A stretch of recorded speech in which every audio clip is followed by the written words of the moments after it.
Most people don't want to take the responsibility for their life and their happiness. If she's not here, I'm not going to be happy. I don't want to be happy without her. I'd rather die without her. Life as you know it is over. The couch is gone. Mutual friends are gone. Parties are gone.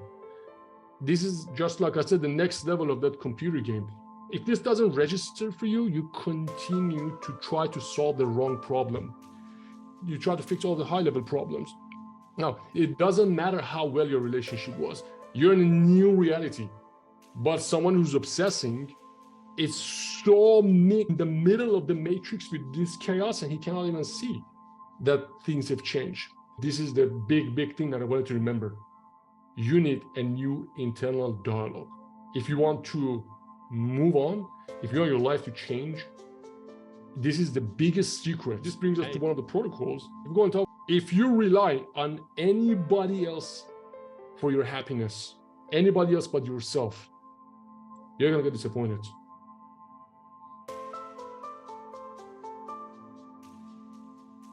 I won't let a woman, a text message, a job, a person determine how I feel.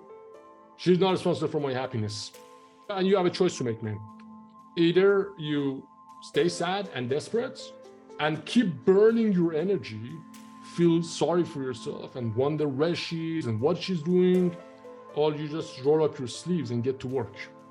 Self-pity, misery, feeling sorry for yourself. Oh, man, I'm not appreciated. It won't get you anywhere.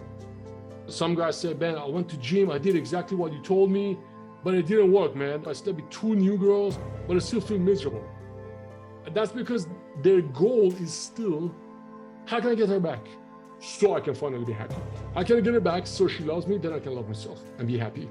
They have no understanding of having responsibility for this. That's why it doesn't work. If the dude sleeps with 200 other women, you won't feel good. Your goal is to find your independence and be happy without anybody first.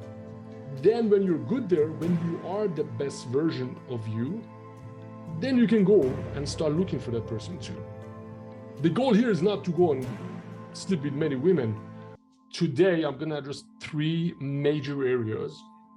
I'm going to use these topics and teach you some really cool ninja skills that fundamentally change the way you function. I'm going to talk about obsessing over an ex. We have a lot of information available. What we lack is the ability to focus and process this information. First of all, I want to talk about obsession with an ex. Also, you can apply this to other significant areas in your life, your business, the code approach, anything that has relation with confidence. Think about yourself right after the breakup. Are we going to get back together? Who is she with? Where is she? Her Instagram changed. It's going to be Valentine's Day in 2 weeks. What's going to happen? Are we going to get back together? Sometimes when I work with guys who've been through like 20, 30 years of marriage, they have a complete crash of identity. Someone who's obsessing, he is not in sync with what is happening. Some guys move on after 1 week, some take 3, 4 years. Guys who take long, they carry the past with them. They have all these CDs, they have photos everywhere, they have the Facebook posts everywhere, they save all of this. The guy who obsesses, he doesn't know that he is behind the timeline. We used to play this computer game, Indiana Jones, like 20 years ago, or 64. You win the first level and you want to go to next level, you cannot use the same map that you're using for the first level. You have to know a new thing. Obsession is that the narrative has changed, but the guy who's obsessing, he doesn't know that things have changed. So he keeps asking, what is she thinking? Will she change her mind? Is she going to come back? He can't figure out what's going on. He cannot understand, dude. I was talking to one of my friends named Sam before this call. I told him, he was telling me about their house, the furniture they bought together. He was telling me we were supposed to go for this Valentine's Day. We had these tickets to go to Disney. I told Sam, I said, Sam, life as you know it is over. The couch is gone. Mutual friends are gone. Parties are gone. This is just, like I said, the next level of that computer game. If this doesn't register for you, you continue to try to solve the wrong problem. You try to fix all the high-level problems. Now, it doesn't matter how well your relationship was. You're in a new reality. But someone who's obsessing is so in the middle of the matrix with this chaos, and he cannot even see that things have changed. This is the big thing that I wanted to remember. you need a new internal dialogue. If you want to move on, if you want your life to change, this is the biggest secret. And it took some time for me until I dialed in, but you need a new internal dialogue. Think about those questions. What is she doing? What if she doesn't want to see me again? What if it doesn't work? Is a problem. If you don't change an internal dialogue, if you don't adopt, you will continue to do things with expectations from the past, which has changed, not there anymore. Here's how you can shift that. There's always those three things that go together. What do you think about internal dialogue, how you feel, and the results you get? The first step is to be aware of what you're thinking about. What are you thinking about right now? If you feel miserable about that woman, or if you feel miserable about, man, I cannot get dates, or man, write that down. I'll never meet her again. Life sucks. Another fucking guy took her. Another fucking day I have to wake up and go to work. I hear this every day. Guys text me. I tell them, oh, let me know how you feel every day. Why should you change that internal dialogue? Dude, imagine your mind is running in the background 24/7 with those thoughts. How do you think you're going to feel? How do you think you're going to perform? If that is your internal dialogue, I want you to write that internal dialogue, whatever it is. Because if you don't do this, your happiness will rely on that one text message that I told you. Let's say, well, a very easy example. You want to approach that beautiful woman that is sitting there.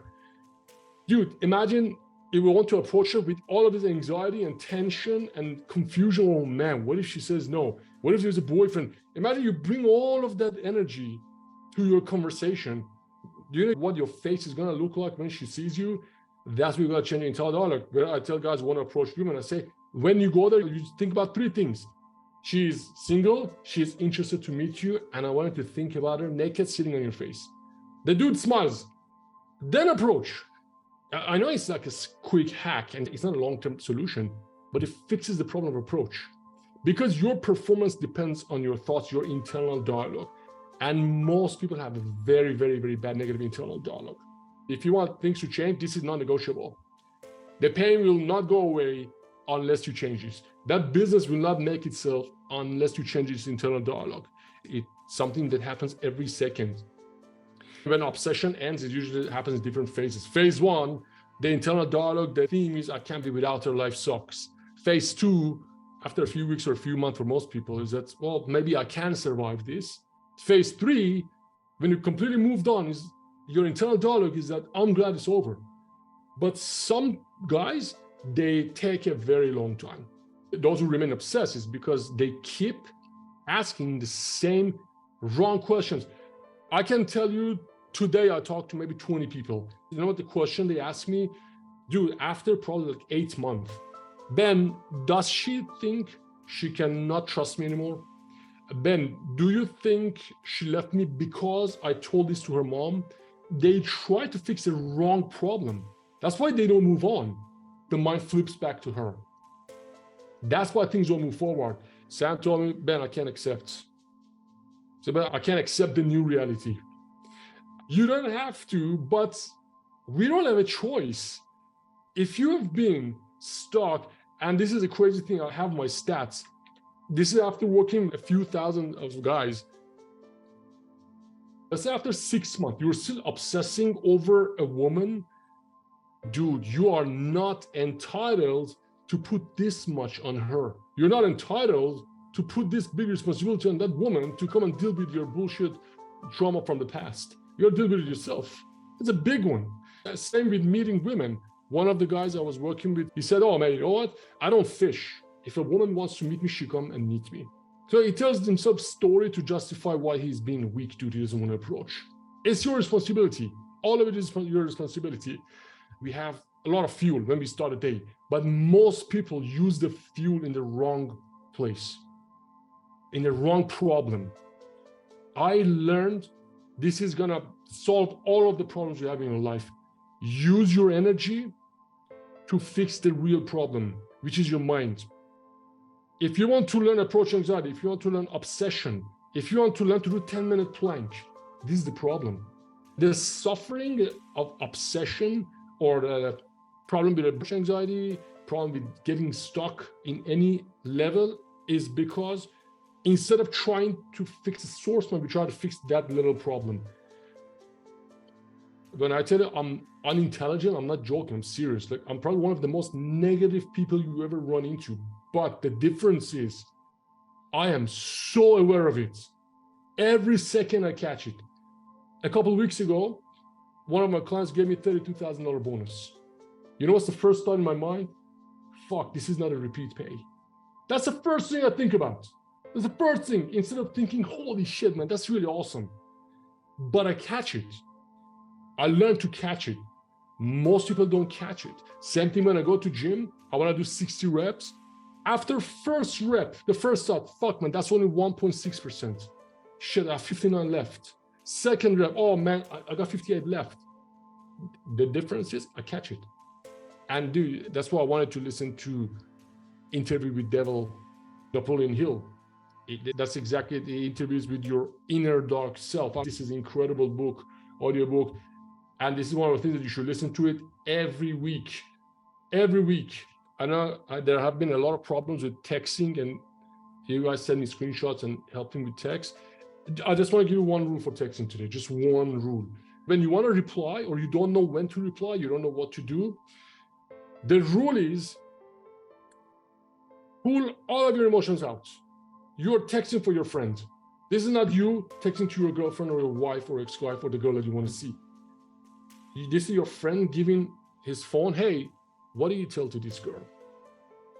If you involve a little bit of emotion, any kind of emotion, it's going to go south. This is one of the inner game tricks of texting right. If you can do that, then you can implement everything else that I tell you about the 3-step goals, how long should I wait? It would be so much easier to help somebody else that you don't have any emotional connection with it. That's really easy. That's also one of the tips that Dale Carnegie talks about it. You know, if it's not your problem, you don't have an emotional attachment, you can do such a better job. It's damn emotions that make it difficult.